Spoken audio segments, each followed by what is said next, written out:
స్వాతంత్ర్య దినోత్సవం వేళ కాంగ్రెస్ ప్రధాన కార్యాలయంలో జరిగిన ఓ ఘటన వివాదాస్పదంగా మారింది.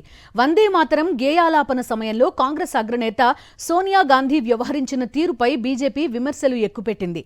వందే మాతరం పూర్తి గేయం ఆలపించకుండా సోనియా అడ్డుకున్నారని, ఇది సిగ్గుచేటు అని మండిపడుతున్నారు.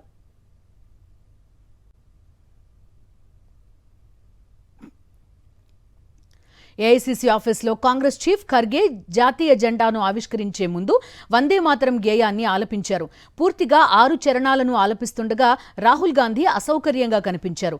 సోనియా గాంధీ అయితే ఆపండి అన్నట్టుగా చేయి చూపించడమే కాకుండా కాంగ్రెస్ కార్యాలయ సిబ్బందిపై కూడా ఆగ్రహం వ్యక్తం చేశారు. సోనియా తీరుపై బీజేపీ నేతలు విమర్శలు గుప్పించారు.